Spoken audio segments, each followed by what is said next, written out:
which metaverse is going to win if you had to choose one or two? Like thoughts on ones. go ahead. Mm-hmm. Oh no, go ahead, finish it. No, I was going to say thoughts on, I had Arclegger on yesterday. We got into a deep conversation about Other Side. That's going to be one. And he honestly threw it out, and I wasn't even, prepared to really go into it.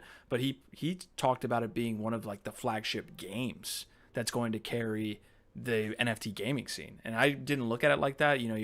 Honestly, you're looking at illuviums, you're looking at, although Axie's getting a lot of FUD these days, like Axie, these others, he's like, no, Other Side is going to be the actual like first largely adopted game. So anyways, thoughts on like the top metaverses if you had to rank them?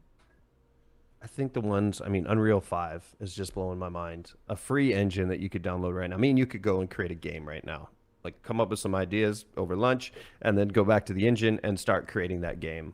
2 people. No skill set in the educational department of like that full developer career you need to create its own engine. Now you can take that engine and create games that are so realistic that we had a little thing yesterday on LFG Live too, where we were like, is this real or unreal? And I played 2 clips and people couldn't tell. Like people were guessing real when it was unreal and vice versa. And I think that's where we're starting to get to, where people are going to lose themselves in the metaverse. And if we can have a metaverse where you can own your plot, you can develop it just like a real home and have that aura when people come in and you're hanging out with people because it's so realistic and immersive.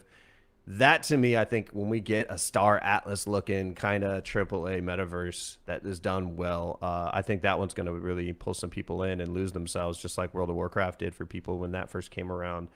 But the blockchain is going to keep it to the level where people are going to put even more into it because they're like invested monetarily. They have the assets that they know are rare. And so these opportunities for some people, that's what I loved when I looked at Sandbox. I was like, people are going to create jobs in this. And they did. People who are artists created assets that they sold in the marketplace. I remember telling my cousin's boyfriend, he's in Costa Rica as an artist. I was like, bro, you know what you need to do is start creating in the metaverse. And that was like 2 years ago. And it was just like, what are you talking about? Now he's like, he literally hit me up. He's like, I see what you were talking about, man. I could have created all these chairs and tables and cars and people would have paid me for that. That can happen in the metaverse for many people. Their jobs now will be in the metaverse. I see that already. But honestly, I think it's going to be one of those that we get really immersed. It's a metaverse that you lose yourself in.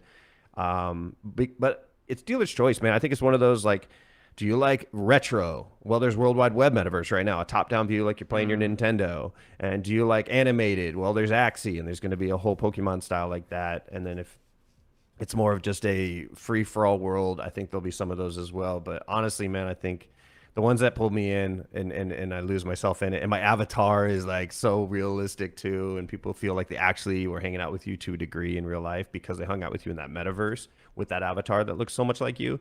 I think that's going to come through Unreal. And I think it's going to be Unreal. And I look forward to it, man.